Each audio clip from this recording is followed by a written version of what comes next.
What's going on, everybody? Welcome to episode 1144 of FloWrestling Radio, live from Austin, Texas. Joined today by John Kozak to my left.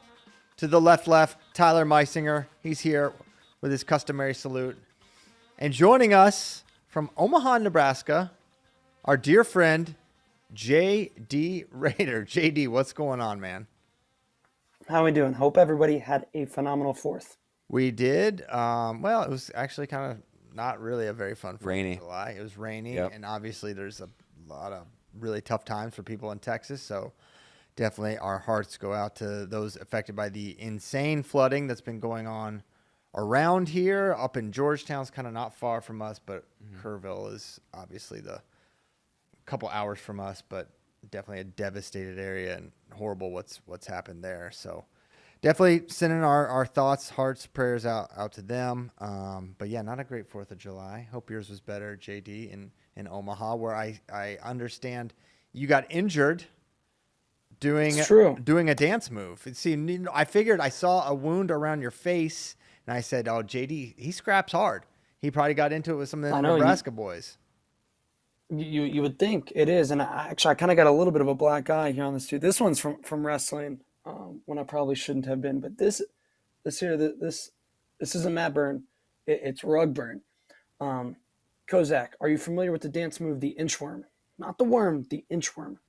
I can picture probably what it looks like, but I don't think I've ever heard of it. So one is lying prone, completely flat, and goes butt up in the air, slides forward. Butt up in the air, slides forward. So I was at a wedding Saturday, and this was actually after party at a bar, but I was feeling good. Thought I'd bust it out. It's a real crowd pleaser, but it's on carpet, and so sliding my face across carpet left its mark. There was carpet at this bar. But it got the people going, so it was worth it. It was worth it. Yeah, absolutely. We have a little the interim gives and it takes. No one videoed this. I don't think so. I haven't seen video of it. Dang it. Well, I want to, if so. Okay. Well, I'm glad you're okay. All things considered. I'll survive. Yeah, you'll survive. So for today's show, we're gonna get into all quarter century Team 165. Kozak's got some international wrestling, likely propaganda. We'll see. Mm-hmm. And then, of course, we're just 1 week away to the day for when Jax Forrest and Vito Arujau are going to wrestle. So, JD, though you're in Omaha, I would still like you to drive the show. So where to first, sir? Yes, it is Fargo week. Like you said, let's talk a little Jax, Vito. We'll get into more kind of Fargo high school stuff previewing on Thursday's show. David Bray is going to join us, but Christian, it's your last show before Jax Vito. It is. So I want to talk to you about this. Let's first start off, kind of remind people exactly what day it is and how and when it's all kind of going down. So, okay, well, I know it's July 14th, which is a week from today. Mm-hmm. I don't have here. Let's get the times. It's when you're going to be in the air. It's literally. Yeah. This could not have worked out any worse. And I love Vito Arujau, but this could be, what starts making him just my enemy, because this delay has made it so the match, and I would say this about Jax versus Vito, the large contingent, and probably the match I was looking most forward to in Final X was Dake versus Zahid. There's just so much history. It's just like an epic. But from just a pure aesthetic wrestling match series standpoint, Jax versus Vito was the one for me that I'm like, this is going to be the one. And then it gets delayed. I'm like, okay, well, that's cool. We get a little more attention on it. But it's literally when I'm flying back on vacation, and you'd say, well, you know what? Be grown, get the internet. I am flying Allegiant, which is one of the few airlines. No internet. It's not even an option. You can't even pay $100 for it. I even looked into Starlink briefly because I thought, hey, maybe Flo has Starlink, and we did, but now we don't. So I'm going to take off not knowing who the rep is and just have to be in the air for 3 hours before I find out who won. So that's really bad for me. That's as bad as it gets. That's rock bottom situation. This trip was planned since December, and now I'm regretting it all. It's not worth family time missing this event. So anyway, that's where I'm at with it. Thanks a lot, Vito. But Tyler, I think, was looking up the time. Yeah, he's got it. Yep. Round 1 will start at 3:20 p.m. Central Time. Round 2 perfect will starting follow time. at 4:30 p.m. Central Time. Classics 3:20, 4:30. That's great. Love telling people 3:20 p.m. Central. So that's 4:20 Eastern. Kind of an inappropriate East Coast start time, but all right, fine. We'll give them the benefit of the doubt. And then an hour and 10 minutes later, and then 30 minutes after. So that's easy to remember.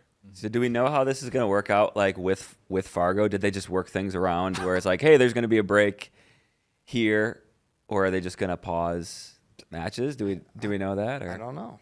I don't know what they're going to do. It feels like they should stop everything and just have Yeah. everybody watch. It'd be pretty odd if they're just like wrestling in the midst of other Fargo matches, but I guess we'll find out. I guess we'll find out. You guys will be on the ground. You guys will be able to report back what's actually going to be happening. Mm-hmm. All we know right now is the times. We don't know if they're shutting down the other rounds or whatnot. But we know they're hitting that 420 sweet spot. Mm-hmm. Okay. Time, baby. So that's happening. All right. So that's the logistics. That's my and then So I have the Fargo schedule. okay. It'll be round 1 is during a break, but 16U boys freestyle is supposed to start at 4. Oh, so I guess that'll be because that's Central Time. Yeah, it'll be in both. Should be in between the morning round and the afternoon round. Cool. Okay. Well, that's interesting. And then Kozak had a horrible idea of everyone texting me the fake results. Mixed information. Somebody should be like, oh my gosh, Vito text Jax, and then somebody else should say the opposite happened so that Christian just doesn't know what's going on. And it's like, oh wow, Mike Gray and Howard Forrest got in an actual fist fight. You could say all those things, and I wouldn't know. Yep. But don't do that. Don't do that. That would be wrong. But yeah, so that's what's going on. All right, is that what next, JD? Well, let's talk about this match. How do you think it plays out? Who do you think? How much of a favorite is Vito? Etc. Etc. Yeah, I mean, he's got to be. I mean, he is the favorite. How big? I mean, I said this since the U.S. Open. I'm on Jax. I'm not jumping off, right? I understand he's the underdog. Vito's the world champ. He's the pound for pound number 1 right now in America. But I don't know. The health is a concern. Jax is wrestling incredibly well. The one thing I've been thinking about with this delay is it definitely disrupted the competition rhythm that Jax Forrest was in. And when you look at Jax's career over the last couple of years, when's the last time he took this much time off the mat? Hardly ever happens, right? So now he's got all this momentum. He's wrestling really well. He wins the U.S. Open. He wins Pan Am's like a week later. And then that was early May, and now he's gone 2 months without wrestling. They're trying to ice him out. They're icing the kicker. And we'll see if it works. And I don't think that's why they ask for the wrestle off, but I do think for someone like Jax, who is so used to that rhythm he's not like Vito, who has is graduated from college and it has that slowed cadence of wrestling. Jax is wrestling every weekend. Jax is wrestling, at least once a month. Now he takes 2 months off. That's a different sort of thing for him. And you wonder how that impacts his, competitive, performance, to the positive or negative. Yeah, I think the other side of that is, you saw how he came off of just training for the U.S. Open and how good he wrestled just coming off of that, and how he didn't really have a close match at the U.S. Open and looked so good. And so you got to think, all right, from there it's been 2 months until now, or a little over 2 months, and being in Stillwater, training there, how much better has he gotten in 2 months, where he's still only 18 years old, 19 years old, whatever. Yeah. From a wrestling standpoint, what does this match look like? Is it does it need to be a shootout? Can Vito? I could see Vito playing from space, picking spots, and just kind of stinging Jax a couple times. Maybe he gets a lace transition, because Vito can he can do it both ways, right? He can have like Chaos Vito coming at you like he approached Nashon and some other matches, Abiskadzi, or he can kind of hang back and just get you. Like, I think that would be sort of how the Ogoyev match went. Like, he controlled every aspect of it, played from space, scored when he needed to. Which game plan do you think benefits Vito more? I think scoring exchanges benefits Vito just in the sense of how good he is in parterre, and if he can get on top, and I think he could end a match with a lace or even rack up a couple with his guts. So I think the match is gonna play out depending on Jax's strategy. Yeah. If Jax goes at him, if Jax tries to attack a lot, and points start flying, or if Jax holds back and it's more of a low scoring one. I think it's gonna be. Maybe it's surprising. I think Jax is going to be the one that dictates the type of match that we're going to see. Just because Vito can kind of do either. Yeah. The more I think about it, because I've been kind of on team, this is going to be crazy. The more I think about it right now, the more I feel like it's hard for me to envision a scenario where Jax wins, to be honest. Okay. And like we were talking about in the office last week, I was like, man, I hate that these two are wrestling each other because these are my favorite guys. They're great. These guys, I love both of these guys so much. But the way you were just describing it, I feel like if they get in a shootout, I know part of you wants to say like that favors Jack. I still think that favors Vito. Just like remembering his world's run, like his match with Abiskadzi. Like this is a guy who gets in his matches with Nashon. When he gets in those situations, he usually comes out on top. And I think if he does pick his spots, he has such a slick single leg. I mean, I feel like it's his go-to takedown where his single is higher percentage against Jax than like Jax's slide by is against Vito. Sure. I don't know. That's kind of where my head's at right now. I would say I disagree that a shootout is a clear advantage for Vito. I really think him playing space, slowing it down, I think that is the best tactic for Jax. I think Jax will get frustrated. I think he'll make mistakes. I think Vito will punish those. And in addition to be able to just set things up, I don't think Jax will like that kind of pace. If there's chaos, I think it's more of it's a dice roll there. But what I will say, and what I agree with what Kozak was sort of alluding to, is Vito has the knockout punch. I don't think Jax does. Jax doesn't have a match-ending parterre game. He's good parterre. He can get turns. But Vito has a lace that is consistent and can be a match ender. And so for that reason, there's a very specific kind of match Jax, I think, needs to wrestle to win. Whereas I would agree that it can go a couple different ways for Vito to win. But to me, the safest thing is for him to, be a little more distant and make Jax come to him. Yeah. I agree because Vito has the strength and speed advantage over Jax, undeniably. Wrestling maybe a little bit more equal in terms of skill for skill. I still think Vito probably right now has an advantage against Jax in that area, but if he can slow it down, frustrate Jax, sting him with something from the outside because he has the speed and strength advantage, that's, I think, the best game plan for Vito. Yeah, I agree. Yeah, I was thinking as you guys were talking, like, okay, when's the last time does Vito just, like, he doesn't get blown out? Like, when is the last time you saw that? But then I'm like, oh, wait, Ono just did it to him at Worlds where he, put up all these points in a hurry.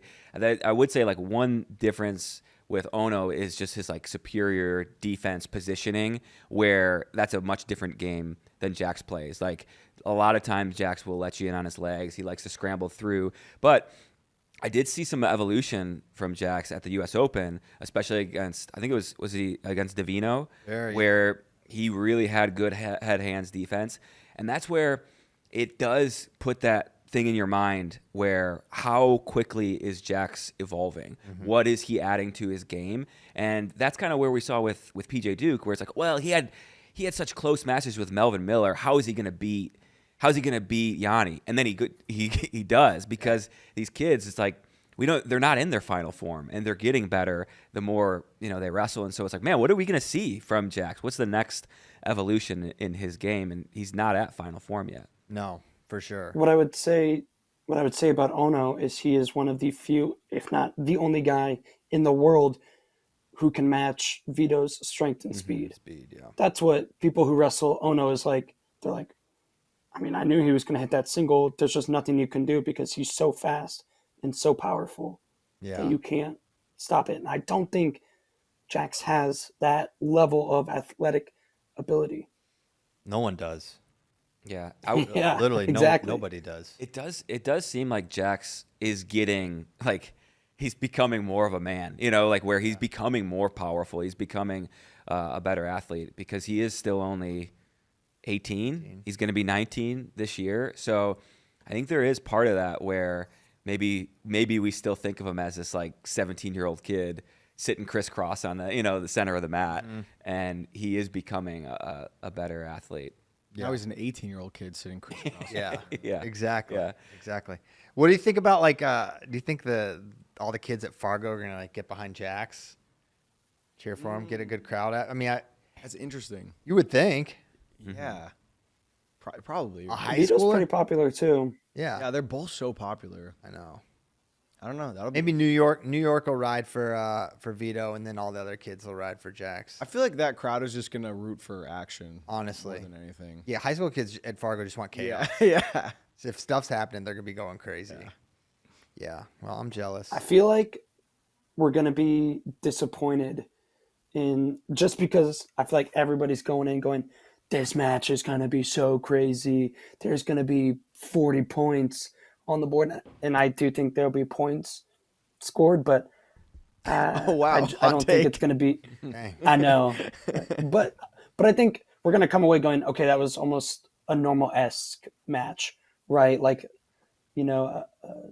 7-4, 8-4 type of thing or something like that, where it's extremely entertaining, but it's not this Vito Nation match from Final X 2 years ago or whatever. I think you see I think there's a chance you see a competitive match, and then Jax forces something and gets teched at the end. I think that's a possibility too. Yeah. But yeah, I can't wait. I like that we'll get at least two. You're kind of swinging your boat a little bit, Christian. You were saying you were picking Jax to win right after the Open. I haven't hopped off. I'm just painting scenarios. That's not going to happen to Vito. Vito, there's a very narrow path for Jax. I just think he's on that path. Yeah. Are you at all concerned about Vito's health? Yeah, of course. Yeah. Of course. I think that's the other part of the narrative where it's like if he's not right, Jax is one of the best guys in the world. Yeah. And so if he's not close to 90%, then you would probably favor Jax. Like if we knew where Vito was at, if we said like, yeah, he's 75% of Vito, then it's like, all right, Jax is the favorite here.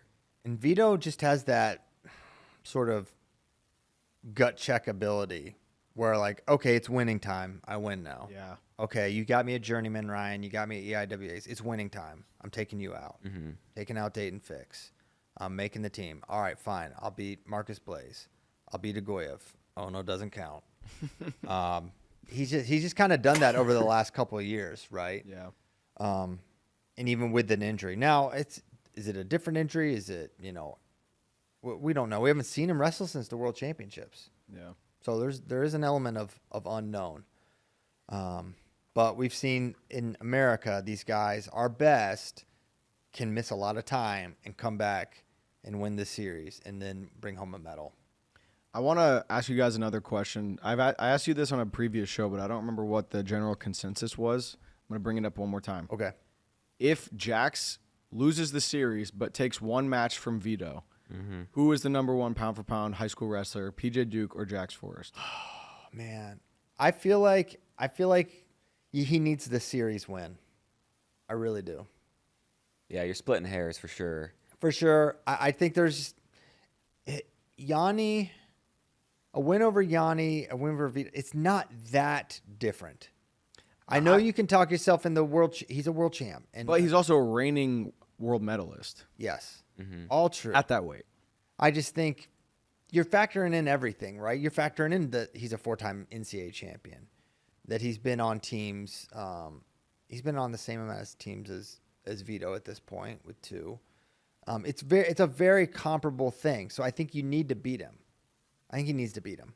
Yeah, and then I think the other part in PJ Duke's favor is like the amount of success he's had on the senior level. It is similar. I know that Jax made the Olympic trials. PJ, I don't even think he tried, but then he went to the FRL and was really good there. And then he was U20 World Team member last year. Well, Jax didn't even make the team. Right. Took bronze. Jax has never made a U20 team. So I think there's like other things in PJ's favor. And we've already talked about like he has one high school loss, and it was an injury default to Tyler Kasak, whereas Jax lost last year at regionals. So, 2 years ago. So, yeah. Yeah. Here's the crazy thing, though. Because Final X is 2 out of 3 is the only reason we are even having this discussion. If it's a one-match series, if Duke hits Yanni, if he goes to the Senior Open and that's where he sees Yanni, he gets teched. Yeah. And we're like, okay, he's not ready yet. And now the narrative has just completely flipped on it. Yeah. Yep, very true. It's going to be fireworks. I think it's going to be a great series. Hell I yeah. do too. All right. Hey, kind of speaking on making teams and Penn State and whatnot, the U23 team was announced, and it's basically just Penn State's team. Shout out. It's a good team. They're probably pretty good. Literally 57 through, I think, 79, through 92. Through 92 is, except Jax, is Penn State. So it's Lowell at 57, Jax at 61, Marcus Blaze 65, PJ Duke 70, Mitchell Messenbrink 74, Haynes 79, Welsh 86, Barr 92, and then rounding out the last couple weights are GK and Daniel Herrera. That's pretty nuts. It is crazy. And it's interesting that they're all going now. They're all saying they're going. I wonder if we see any of them not go just because it's so close to the start of the college season. And it also kind of puts in your mind like, okay, if PJ Duke goes and wins a medal at Senior Worlds, is he really going to go to U23s Yeah. after and then compete the college season too? I don't know. I think that's exactly what happens. If PJ doesn't medal, go to U23s and get a medal, win gold. Mm-hmm. If you medal, maybe you don't. But we've seen Penn State. We were there when Mitchell wrestled at U23s last year. PJ has talked about, I think that even if he got a medal at Senior Worlds, if it wasn't gold, he would go to U23s. Yeah. In his interview, he was like, I want to be a world champ. I want to be I want to get a gold medal at a Worlds. So I feel like he wants that gold. It's a young U23. Yeah. Yeah. Yeah. Second year U20. junior, yeah. So he'll be 19 this year. Dang. Well, that's a really good team. Yeah. Can't wait to watch that. It's in October. Yep, October 20 to 26, I think. So obviously Marcus couldn't go 61 for this. He had to go 65 kilograms. But does the fact that he accepted the spot and is saying right now, I'm going, maybe make a second guess what way he's going to go this year for the college season?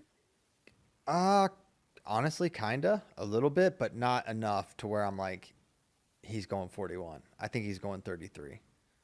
I think that's his best weight. I think it's just a unique circumstance that he wasn't able to go. Well, wait, he's on the U20 team, right? Yeah, at 61. 61. Yep, at 61. Yeah, I think it's just dude just wants to go overseas and wrestle matches, and that's where he made the team for U23s. He obviously can wrestle there. He beat Brock Hardy. I'm not looking into that too much. I think he's their 33-pounder this year. Yeah.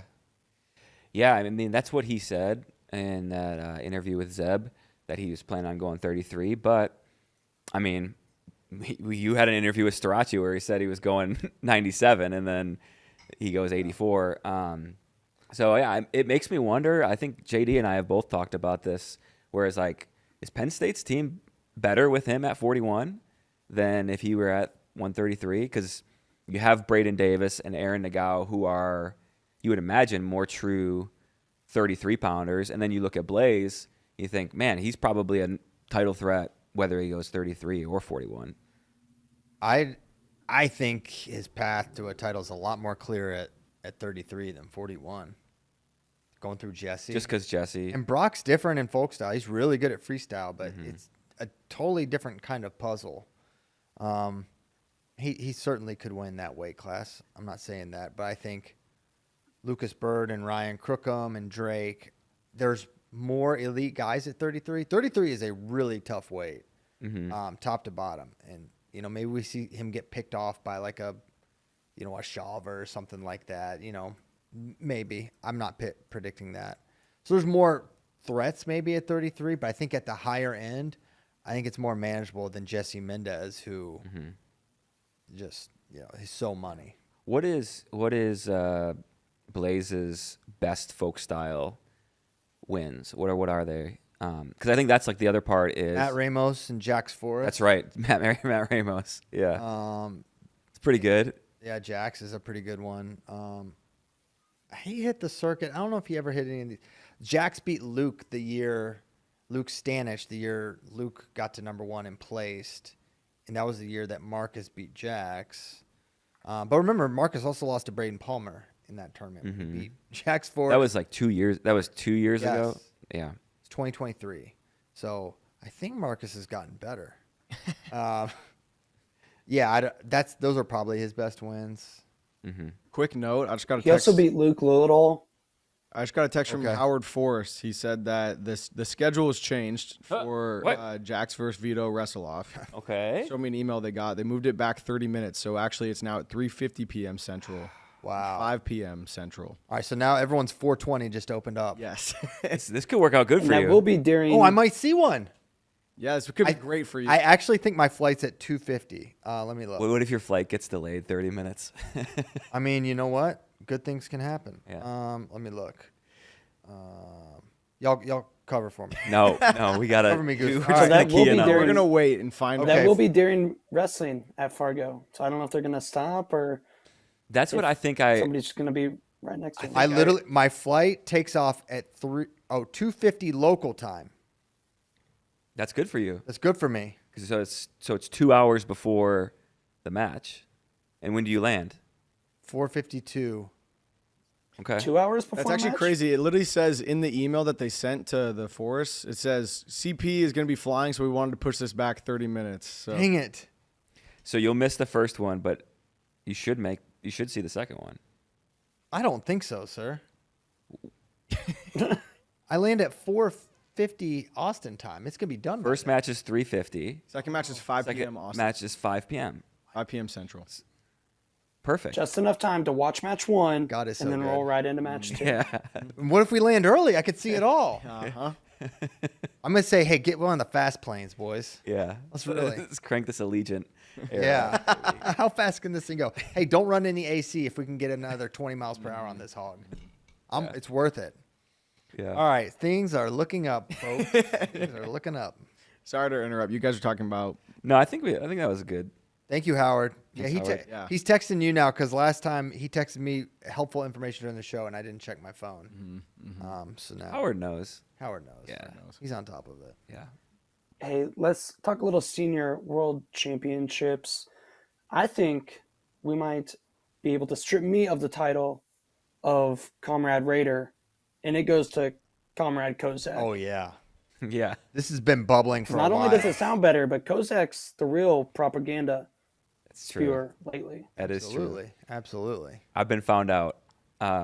So one of my favorite things to do every year is I rank the top 10 world team reps that will be at the world championship. So like international rankings, they can be a little skewed because you got so many Russians, you got a lot of guys from US in the same weight. So then you kind of strip all those guys out and just put the guys that are going to be competing at Worlds. So I did this last week, and then what you do is you assign team points to the individual rankings, and then you aggregate that out, and you put it up into the the tournament points. And so I ran the numbers, and right now Russia and Iran are pretty far out in front.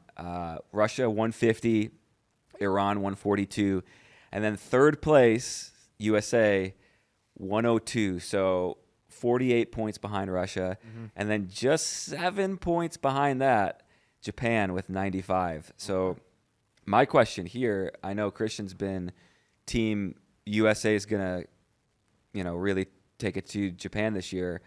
Does this make you nervous at all, Christian, that Japan might show out again and beat the United States? No, it would take. I'm not nervous at all. Listen, historically speaking, you look over the last you definitely don't sound nervous. 5, 6, 7 years. Well, I'm thinking of the approach. Should I just talk about the fact that we beat them literally every other year other than last year, and that a bunch of the guys that beat us aren't wrestling? There's no Ono. There's no Rei Higuchi. Kyuka was a surprise Olympic champion. Daiichi Takitani is not wrestling. So all the guys that you guys were freaking out about aren't even wrestling. So now we'll see if their second group is really better than our ones. That I guess we'll find that out. I'm not concerned. And I don't know how this was aggregated. He just explained it. It's a bunch of rankings mumbo jumbo as far as I'm concerned. No, that's probably not true. But no, I think Here's our what I want to know, team's Christian. good. Hit me. If USA takes, we'll say third place, Japan takes fourth, but it's semi-close, kind of like these rankings. USA wins 1 gold, 2 bronze, 3 silvers or something like that. Japan wins 1 gold, 2 bronze, and 1 silver or something like that. Will you still party and say that this was a great defeat Absolutely. over Japan, or what does the gap have to be? The gap is 1 point is all I need. Actually, So if USA beats Japan's 2s by 1 point, these aren't 2s. These are that's not like their a 2s. good These thing. are their 1s. This is who you they're. just said that it was their 2s. No, that's what I said. You I said, "Oh, we'll see if That's their what I 2s can beat our 1s." No. Whoever you send in reality are your 1s. You don't get to say, okay, well, we didn't send this team. You didn't really beat us because we didn't have X, Y, or Z. Whatever happens on the mat is what happens. And I just had to read from all you bedwetters, not talking about people on the show, although maybe you needed pull-ups, that Japan has this superior system and they surpassed us, and we not only had they passed us, we got to get over there and figure out what they're doing, guys. And if 1 year later we are even with or 1 point ahead, all those people look like total childish fools who resorted to histrionics and all kinds of overreactions and freakouts that are afforded to fans. And that's why you have people that look at the bigger picture. They can say, well, are we actually getting passed by Japan? Well, let's see what happens next year. And so, no, a tie or a 1 point margin of victory is party in the USA. I started reading, we'll party at USC, which is in the USA. I started reading Avery's thing, and that got my... He said in all caps, let's make a bet, CP, you nervous AF. I'm not nervous. I actually look good. If you look at this shirt, it's a FloWrestling shirt. You can get one of these. Sign up for an annual subscription now. These were the worst transition. These were a hit. These were a hit for Final X. So much so that they said, we're bringing it back. And so you get one of these shirts. If you sign up for an annual, it has to be an annual subscription. Those are the rules. And it's only till I said, I was sort of vague, limited time only. Well, that time has a very real limit. July 20th, 7/20. My birthday. Offer ends. It's his birthday. That's why. Mm-hmm. And you see Tyler's wearing one too. Look at how big his arms look in those shirts. Dude. Whoa. Now, here's the thing. That's an extra large shirt. There's no guarantees you're going to look as good as Tyler. Mm-hmm. So don't get mad if we send this shirt. You're like, well, I don't look like Tyler. That's not part of the package. Not my fault. That's not Tyler's fault. It's not Flow Sports' fault. Mm-hmm. But you got the shirt. Mm-hmm. And that's what we can guarantee if you get an annual subscription by July the 20th. My birthday. His birthday. You don't even need to say the date. Just tell everyone my Tyler's My birthday. Tyler's birthday. That's probably more widely known than 7/20. Some might say you kind of redirected the conversation here. I was just thinking, you know what? I wanted to seamlessly get in there. I'm not nervous. He said how I look. I look nervous. I'm nervous. I'm not nervous. I'm calm. Okay. He can tabulate, the propagandist John Kozak can tabulate whatever he wants. And even and we all know John, like JD, these guys are going to have a negative U.S. bend to their interpretations because they are the more learned international wrestling appreciators. And so, which is to mean USA, well, they do have a nice little squad there. That's kind of how they look at us. But no, even with his propaganda, Japan is still behind. So that just gives me more confidence. Despite your best efforts, they're still 7 points behind. Yeah. It's going to be a great time in Croatia. We're going to be there. I'm going to know the moment it's official where we beat Japan once again, a tale as old as time, and I'm going to be able to look Tyler and Kozak and all the other people, and maybe even the Japanese coach. I have respect for their team. They do a nice job. They've got some amazing wrestlers, but they're just not Team USA, baby. Those are the facts. Yeah. Yeah. If you do, Does that sound nervous, Avery Gaming? Doesn't sound nervous to you me. kind of had to work your way up there. I got there. You got there. But I will say, like, if you do look through the rankings, you can see how it's broken down, and we can definitely make up points on Iran and Russia as well. But we can also widen the gap over Japan. So if you look at currently 74. David Carr is ranked behind Takahashi. I think that's a match he can win. Yeah. He could medal for sure. Takahashi might not. 86. Zahid is behind Ishiguro because Ishiguro beat him, but that was 2 years ago. Yeah. I feel like if we see that match again, Zahid's gonna win. And then 97. Kyle Snyder is behind Yoshida because Yoshida beat him this year, but I feel like really confident in Kyle Snyder. So you can make the case for sure for USA that they could widen the gap. But as rankings goes, it's a good ranking. It checks out based on head-to-heads. Also 61, you could make a case for Japan where their guy Takara Suda, is only ranked 6th, where I think he could be a gold medal threat. So yeah, you can make the case either way. But USA has so many a lot of unproven guys. We know first-time world team members, so they're going to be behind right now because they just don't have the international results to back up a good ranking. When Yoshida beat Snyder, didn't he leave a funny interview where he was like, I won't do that. That's not. That's not gonna happen again. Yeah. Yeah. Even he knows. Mm-hmm. Yeah. He knows. The Japanese know. They know. You think they don't know? Hey, by the way, Masa Ono came here to train. Mm-hmm. Here, America. Number 1, Masa Ono. He was the world champion. He said, to get better, you know what I need to do? Not be here, go there. Yeah. So don't look at me. And do folk style. And do folk style. Yeah. The winning. Oh boy. The God. winning. Oh no. Stop it. I'm getting tired of all this winning. That's all I'll say. Yeah. That's all I'll say. And Croatia, September, Zagreb will be the culmination of all my takes. Avery is in the chat. He said, USA Ono came finishes here to third. help the USA. To help? No. Double agent. Double agent? Maybe. Then he said in all caps, look Are at you the gonna- stats. That's the funniest thing. Dude, just look at the stat. Thank you. Are you going to be partying if USA finishes in third but still beats Japan? It depends. Because now I'm thinking about it. Well, no, I'll have a party later if we. No, I'll party. I'll party. I'll be so happy.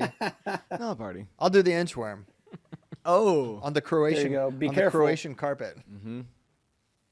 Be careful. I will. Looking at these, I have mixed feelings because on the one hand, part of this is because USA is in such a better place than it was 15 years ago. On the other hand, it makes me kind of sad that now some countries like Georgia and Turkey and Armenia are just kind of an afterthought for us, at least in men's freestyle, where those used to be real contenders.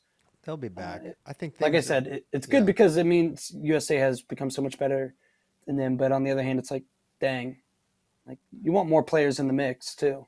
Yeah. Yeah, Petri's Feely's taking a year off, and Akul is the president of Turkey's Wrestling Federation now. Yeah. Like for real, he is. I know.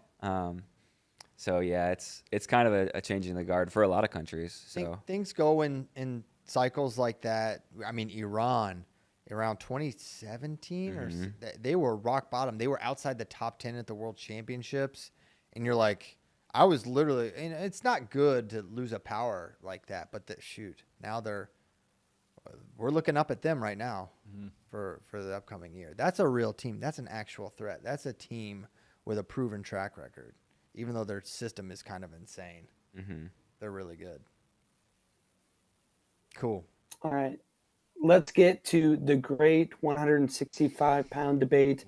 The all-quarter century team has come to 165 pounds, where we've got Jordan Burroughs, Kyle Dake, David Taylor, Alex Derringer. What are our a four crew. finalists. And look, this might be crazy. You can argue with me. This is an all-quarter NCAA award. So for me, it's next topic. Oh, What? what? Well, go on. Whoa. Other weights have been much harder for me. Wow. What name? Kyle Dake. Whoa. Okay, Okay. I'm ready. And Kyle because Dake's now, next if you want to debate who would win in their prime, right, at their best in college, who would win, that's maybe a little bit different debate. But when you're just looking at, not just take that into fact a little bit, but also awards, longevity has to come into play here. The man with 4 titles has to win, who owned another person in this finalist group. But he does only have one title at 165. Yeah. Okay. That's nitpick. I'm So, no, that's. I mean, you can bring that up. Here's how I look at it, and you can say yes. Kyle Dake won 4 NCAA titles. True, but are you factoring in? Is it actually contributing to your answer? His freshman and sophomore years where he had losses to Donnie Vincent, Kevin LaValle, Zach Bailey, Reese Humphrey. That guy, those years contribute that strongly for him. I don't think it should. I don't think I would factor those in. So then we're really focused on his junior and senior year where he was undefeated. Now, let's think about Jordan's junior and senior year. At 157, his junior year, he dominated a very tough bracket with Poeta, national champion Jordan Lean, national champion Gregor Gillespie. He won that weight, did Jordan Burroughs.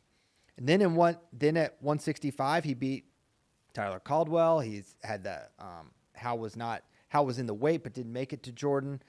I think when you look at the fact that Jordan was not the best college wrestler, but actually at that time when he won that title, he was the best pound-for-pound wrestler on the planet. We just didn't know it at that point, but we found out a month or two later, wait, this is the best dude in the world. And that dude went on to beat Kyle Dake time and time and time again. And for 8 years, Kyle Dake tried to get Jordan Burroughs, and it wasn't until 2021 before the tables turned. And so really, you focus on those 2 years. For me, it comes down to those 2 years. And I just don't think Kyle Dake is going to take down Jordan Burroughs. I think Jordan Burroughs would be crazy to go underneath Kyle Dake. But a worst case scenario, that's probably just a ride, not a turn, if I had to guess. But who knows, because it's Kyle Dake. It is a very interesting discussion. I don't think David Taylor, as great as he is, I don't think he can enter the conversation, right? And I think it helps that Jordan wrestled David Taylor, right? And you can say freestyle, folk style. It was neutral, a neutral battle. Takedowns were on Jordan's side, and similar for Kyle Dake. And Alex Derringer is just unlucky. He would be the number one in a lot of weight classes with his 2 undefeated seasons at 165, a Hodge Trophy. That's a really good campaign for a 3-time champ, but not at this weight.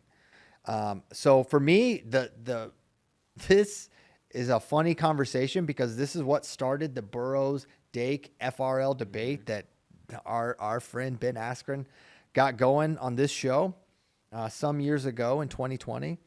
5 years ago, which is crazy to think about. But my stance was Jordan Burroughs then. Ben was on Dake, Kyle Brackey, was on Dake, and then that's what prompted Jordan Burroughs to text me, get me on the show.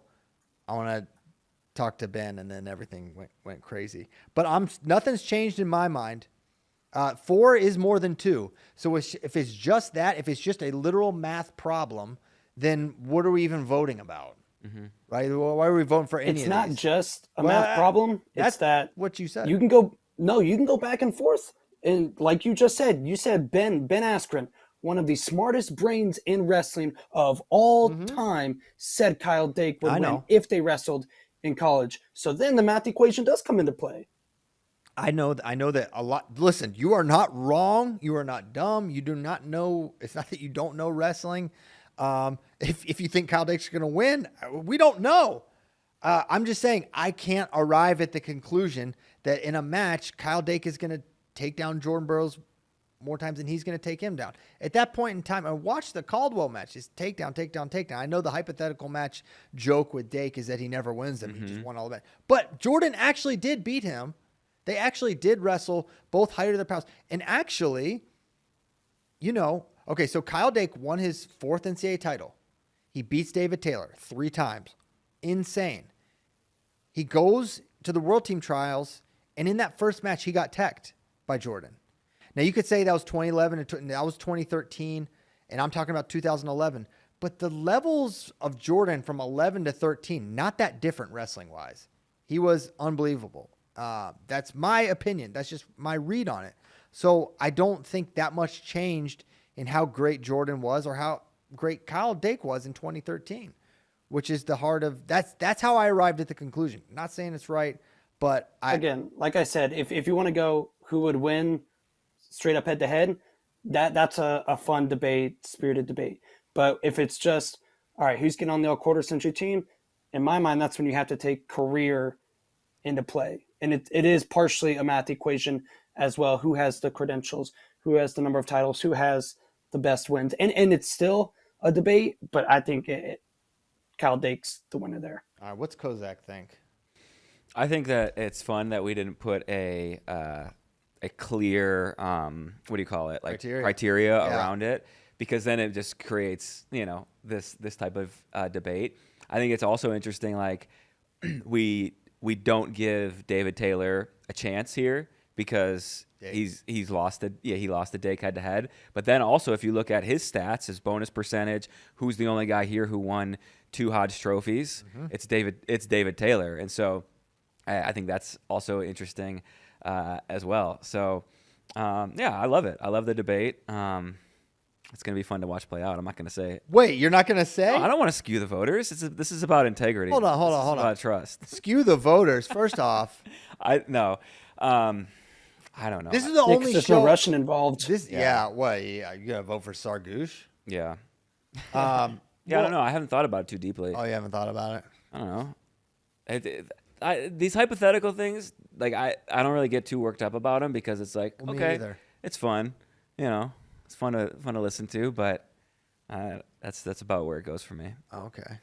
Sorry, like, I don't mean to be dismissive, but that's what I think. To me, like Jordan's the only guy who won an NCAA title and then like a few months later won a world title and beat the best guys. I don't know. It's not, to me, it's just like literally as simple as that. And I have been throughout all of my votes across weight classes, I've cared more about the peak of a guy than his whole career. And nothing shows the level someone is at like that. And then like the fact that 2 of these guys are considered some of the all 3 of these guys, Jordan has kept off of teams. Yes. So it's hard to extrapolate. He beat all of them in a trials final. Literally. So to me, it's like it's kind of a no-brainer. How much merit though do you give to the folk style freestyle debate? Not that much. Really? To me, it's like I do agree. Like Jordan doesn't want to go under Kyle Dake. I have a really hard time seeing Kyle turn Jordan Burroughs. Yes. In folk style. And he's not going to take top. Yeah. So now we're talking about Jordan was not getting taken down. No. Okay. He was unstoppable. Kyle figured out a lot. It took time. And this is what's interesting because JD's like, it is fun because there's no set criteria. JD's like, I'm not thinking about a match. I'm thinking about career. the career and what and there's And nothing I'm wrong thinking with about the most popular NCAA wrestling match of all time. Kyle Dake won.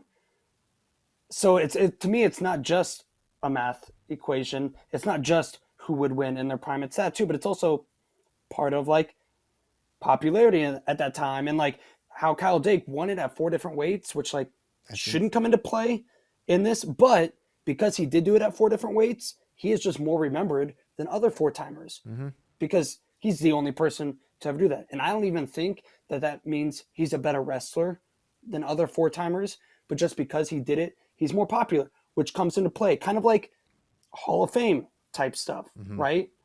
Like who was the most popular comes into play a little bit at the time. It's So funny. I'm taking all of that into a company, and that's why it's Kyle Dake. I think the me. popularity will actually favor Burroughs and David Taylor over Kyle Dake. Like I think he'll come Right, in second because of or what third they've in gone the on fan to vote. do But post-college. the fan vote is only one of the votes. No, I know. I'm just that's what I'm saying. Like I think that's the one that you'll see public over the next few days. Is like you'll click the vote and be like, whoa, Kyle Dake is third. Like that could happen where Yeah. he could be third behind David Taylor. Yeah, that'd be crazy. Which was part of what makes it fun. Which is kind of funny because I'm using like the popularity argument for Kyle Dake, or maybe popularity isn't the right word necessarily for what I'm arguing, but just of like moment and like notoriety. It was a little bit. momentous. But because I'm not taking in my own criteria in my head, I'm not taking any senior level into account because this ended March 21st or whatever. Yeah. When I'm thinking NCAA. It's true that this is an NCAA thing, but the context of freestyle gives you a broader sense of just how good they are. 'Cause it helps fuel the hypothetical when you know this guy is actually the best in the world. When he was, majoring Tyler Caldwell in the NCAA finals. Find how many people majored Tyler Caldwell. Not a lot. Maybe David Taylor, the only one. So I think it should factor in a little bit. Here's a rant, like a hypothetical to help you guys think about it, that I was just going through in my head. Let's say Jordan Burroughs instead wrestled 10 years earlier and that never had any international overlap with Kyle Dake, still won his last title, won Worlds, went on the run he did, but all before Kyle Dake even entered college. And then Kyle Dake entered college, won 4 titles, but it still took him till he was 27 to make his first World Team. How would you think about it then? If there was no direct comparisons with Jordan Burroughs, how would you think about it? I would probably think about it a little differently. Obviously, I would but yeah. I would still think. I don't know if I would have the same conclusion. I think the context of how everything played out helped fuel it. How close their careers were helped me, like in that comparison, that they had some common opponents. I don't know. I think the proximity helps fuel it for me. Yeah, I think the other part in this quarter century debate that's really interesting is like there is every vote you see like the comment, oh, recency bias, right? And there is a level of that to where I wonder if that could almost help Kyle Dake to where he's a guy who the last few matches he owned Jordan Burroughs and he beat him head to head. And so part of me wonders if that'll like, come into play at all. I'm just really curious to see like how the fan vote plays out. Yeah, I am too. I am too. It's the short. And what's interesting also, like, where these guys all wound up weight wise, but it really feels like Dake needs to be at 65. Like that's where he won his Hodge trophy. Burroughs won his Hodge there. Taylor has to be at 65. Daringer has to be at 65. So really, if you're making a dual team, you put Dake at 57 and whatever, but that's not not making a dual team. It's like, where were they at their best? And,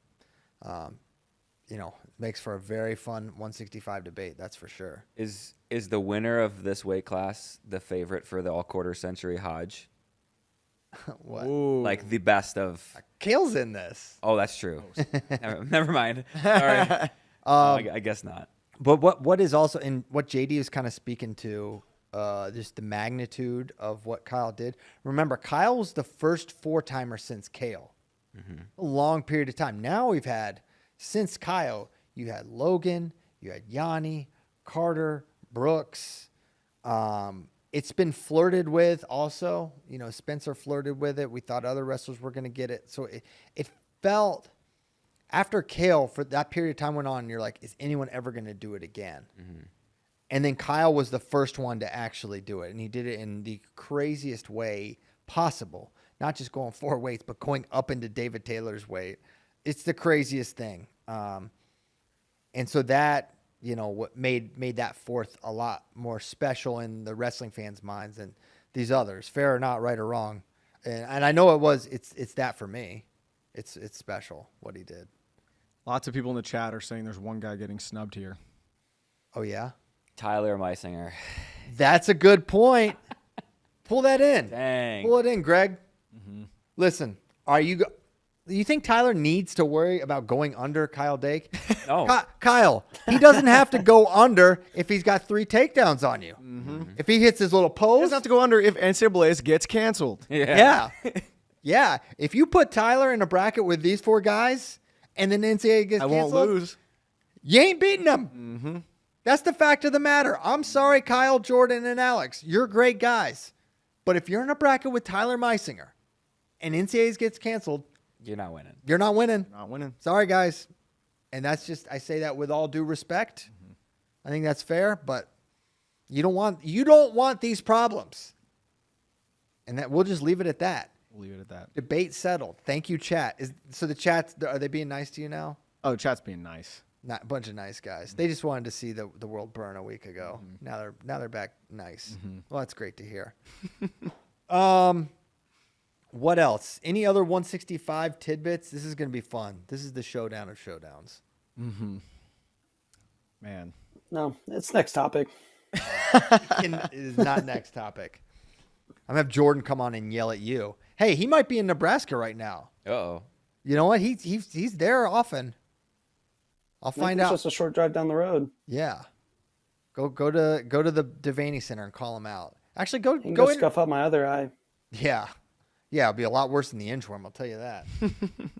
All right. Well, we All got right, let's get to questions. hold on. But first, Hold on. Okay. I want to remind everyone they can go get the T-shirt Kozak and I are both wearing. We're matching. Wow, we are Today. both matched up. There it That's is. right. Because Nike Wrestling offers so much more than just elite performance footwear. With a team of world-class designers and apparel experts, Nike Wrestling can service all your team outfitting and event merchandising needs, from design to production to on-site execution. Contact team sales at athleteps.com to get started. Get it. Do it now. Do it before. Don't wait till October and then you're in a bind on all your gear. And then you end up wearing, you have to go to the Walmart and get some Fruit of the Looms. You don't want to do that. You don't want to end up in that situation. Yeah. All right. Good stuff. Questions? All right. First one's from Dominic Montano. He said, which year of NCAA champions was the most stacked? Like just in the past 25 years, if they competed in a dual tournament, which year would win? I don't know. Good question. 2013 is kind of crazy. 2012, though, because you have Dake and Taylor. 2013 is really good. Christian's about to go Rain Man on us right now. Well, I'm just thinking like that 12, 13, 11, 12, 12, 13 era was really good in my mind. You had Jordan Oliver in the mix. You had Dake, Taylor. I would say probably in that range. Okay. I don't know. I need to see all the. 2011 might David lost that final that They year. lost to Bubba. There is like a Wikipedia page that lists all the NCAA champions by year. That could be like a really quick reference Ooh. point. I'd love to get my Wait, eyes on that. Say that again. What is it? It's just a Wikipedia page, just like Alright. NCAA champions by year. Okay. Wikipedia. That's a good Wikipedia page. Let me pull that up. Let's pull up the Wikipedia. And you also wonder about like some of those really stacked Penn State years. Oh, what's your face? Oh, here we go. Okay. I think I got it. Okay. You want to start in 1950? Let's start Let's start in the there. 50s and work our way. Tony Gazzano. All right. We got 1999. Dang it. Ooh, look at 99, baby. Yeah, I'll try to. Abbas, Guerrero, Schwab, TJ Williams, Cunningham. Casey Cunningham, Kurt That's a White. pretty good team. Kale Sanderson, Hartung, and Stephen Neal. Dang. That's a really good team. Bangers, start to finish. That's problem. 1999. That's the year to beat. All right. Not 2003, 4, not 2005. 2002 is pretty good. Yeah. Not 6. Not 7, not 8. 9. Ooh, 2009. 11. Okay. Robles, J.O., Kellen, Dake, Bubba, Jordan, Reeder, Quentin, Kilgore, Ray. That's good. I don't think so. That's not doing it. That's not getting it done, folks. All right, look at 13. All right. Delgado, Stieber. Where'd it go? There it is. Maple, J.O., DSJ, Dake, Perry, Ruth, Quentin, Nelson. That's really Good team. because I feel like Logan, J.O. in my mind, Dake, Ruth are really kind of all timers. Those are like legends. Hey, look at 18. 18's pretty salty. Spencer, Gross, Yanni, Zane, Nolf, Chinzo, Zahid, Bo, Mock, Snyder. Okay, I think it's that. That's pretty good. That is dirty. Good luck. Find a 10 that beats that. You're going to be hard freaking pressed. Yeah. I mean, Zane, Nolf, Zahid, Bo, Snyder, Spencer, Yanni. That's not good. That's not going well. That's crazy. We'll get Kale's opinion. What on about it. these last 5 years? Anything you think competes with that? Not this year. Not the year before. Not the year before. 2021 is pretty good. Yeah. Spencer, RBY, Nick, AOC, Carr, Griffith, Starachi, Brooks, Ferrari, Gable. 2022 is good. Yeah, because you get Suriano, RBY, Nick Lee, Yanni, Deacon, Keegan, Carter, Brooks, Max, Gable. I'm still going with 18, but yeah, those are some good teams. That's a good question. That was fun. Great question, Dominic. Thank you. All right, Virginia is for, again, good pull on the Wikipedia page thing, Kozak. Yeah. Welcome on that. Virginia's for FRL wants to know, what's your favorite event at each level of wrestling? Youth. You like the Not the Stockyard Stampede. the blacklight wrestling? Takedown for the Troops. Yeah. It's a great one. Strobe beat the light, troops if you don't strobe light pick that one. wrestling. I forget what's the one. Caleb did a really fun one that was like a duel and an individual. It was tough. Maybe that was Heart of Texas. I don't recall. That's a good one. It was in College Station. Favorite high school event? Who's number one? Aside, because who's number one is obviously the best. Ironman's really cool. Very intense. It feels like a high school event. Just, Yeah, Iron Man's really good. cool. Super 32. There's only one right answer. the Iowa State wrestling tournament. That's right. And I'm not joking, because that's what's your favorite. And to me, even with like who's number one and Super 32 and all those, like, there's just something special for me about the Iowa High School State Tournament. How old were you when you went to your first Iowa high school? Did you go as I a have no kid idea. growing up? Yeah. Yeah, that's like one of my favorite wrestling memories is like being a kid going with my dad just into the Michigan high school state tournament where it's like, oh, this is amazing. Being like whatever 6 or 7 years old, looking at the bracket PDF thing, and Wow. Yep. Bro had PDFs as a child. It's interesting. Yeah, I would say that. Yeah, the Virginia Single A wrestling tournament. Some of my greatest and worst memories of my entire life have taken place there. Devastation, elation. So that's up there for me. Shout out to the Salem Civic Center. College. NCAAs. I mean, that one's Eastern obvious. Michigan, Eastern Michigan Open. Tyler? Michigan Open. I will say there is something about a dual meet in a crazy environment that is Oklahoma State, Iowa 2019 was freaking insane. Iowa, Penn State 2020 before the world shut down. That was crazy. Oh man, I was at an amazing Virginia. So that dual meet thing is great. When Virginia Tech beat Ohio State the year Ohio State won NCAAs, that was unbelievable. But yeah, the NCAA tournament is just so incredible. Yeah. What can you say? And then international Worlds, obviously. You like Worlds better than I mean, Olympics? Olympics, sorry. I was gonna say Olympics. I mean, the Olympics it's more digestible because it's 6 weights. You really feel like you can take in everything. 10-weight world championships, it's a little harder. And there's only 16-man bracket. 16-man bracket. Yeah, exactly. So the Olympics are awesome. The stage too. The stage and the crowd, and even though I went in 2021. You just have to wait every 4 years. Yeah. Yeah. So, yeah. That's what makes it better too, though. Sort of. You know. Yeah. Yeah, I don't have a reference point for the Olympics. I haven't been yet. So Worlds is the only one. I would love to go to like Russian Nationals. Yeah. Or the Urigan one day, just to Maybe like. 1 year. Yeah. We've been. We can go back. Mm-hmm. Well, not now. Not now. Now's not as chill a time. Yeah. Once we get peace, Yes. then Pray for peace. we'll go. Cool. All right. Good question, Virginia's for FRL. JS at Bar Half wants to know who are the top true freshmen you expect will start this year. PJ? Man, I did a video about this. PJ Marcus. PJ Marcus. I don't know. Oh, D Lockett. Maybe. would be interesting. Rabadou would be interesting. Mendoza, if he goes. Yes. Excited to watch Seth wrestle. Mm-hmm.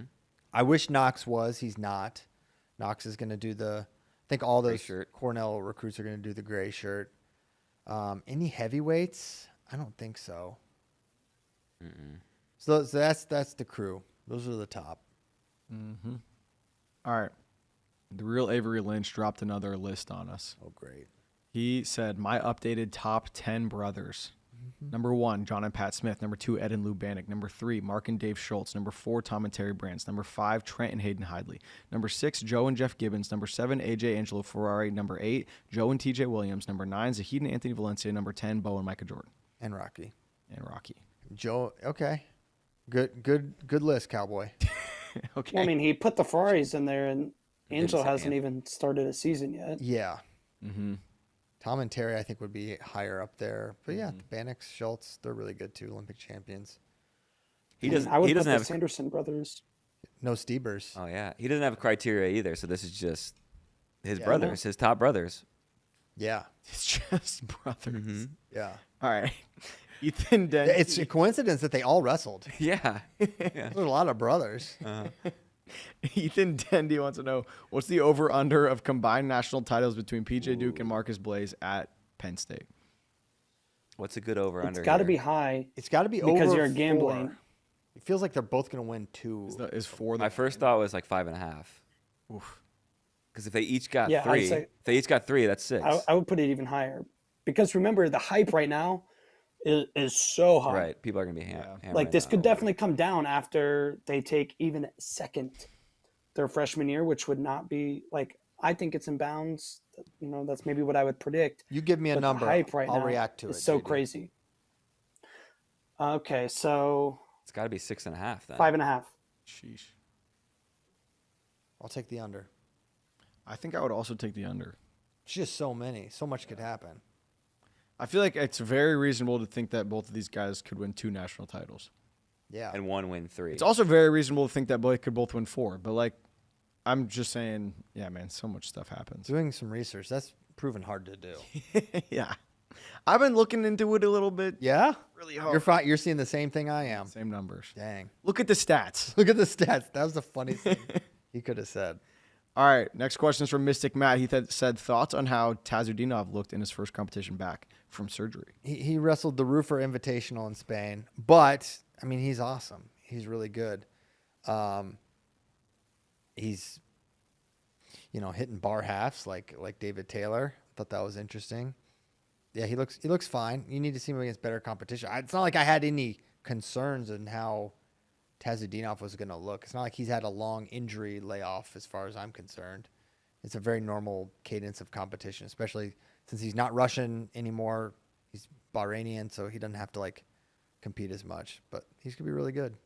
He was originally registered for the next ranking series event, which is next weekend, like 10 days from now. So if he wrestles there, he'll be tested more. So hopefully we see that. Yeah, for sure. All right, next question is from Kevin Mulder. He said, going back to the aura discussion at the end of last week's show, my number 1 is Kyle Dake's I've already won tweet before wrestling David Taylor. No greater aura moment than that. Did he actually do that? I looked for this tweet this morning. Really? I didn't see it. I'm not denying Kevin Mulder's recollection.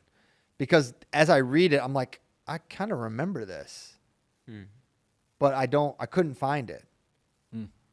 So Kevin, if you have a screenshot or something, I'm not saying it didn't happen, but I wanted to pull it up on the show. But he is saying Pixar didn't happen. I am saying Pixar it didn't happen. Yeah. That's Burroughs good. did a similar thing before winning Olympic gold. Dude, he said my next tweet will be a picture of me with my gold medal. Which was awesome. And then he went and won the It Olympics. was so sick. That is insane. I remember that. Yeah. Man. It's like, all right, I'll That was refresh awesome. Twitter. All right. Lunford loves wrestling. Said if you could choose one wrestler to accompany you on a desert island, who would it be and why? Dang. Oh, Seth Mendoza. I was gonna say Thomas Gilman, just Yeah. because we would survive, or like Levi Haynes, Yeah. like a mountain man. That's exactly what I was thinking. Seth you Mendoza. pick Seth Mendoza, so you build a plane and you fly away. Yeah. Yes. Yeah. Exactly. No, he's like a Boy Scout, isn't he? Like knows all Eagle the survival Scout tricks kind of thing. Yeah. Yeah, that might be good. Yeah, I don't know how to hunt or really fish, so I'm gonna need someone that can. I'm bring. taking Mike Zadek. Oh, That's a good one. yeah. That's a good one. Dan Dennis. I don't know his skills. Wasn't he like living in the woods? He lived in a van in California or out of his truck, but That's not the woods. that's not the. I love Dan. I don't know if he was foraging for food. Yeah. Fair enough. Dan is an all-time hang in the sport of wrestling. Just one of the coolest dudes. Dan, I'm sorry. I don't know if you have the qualifications.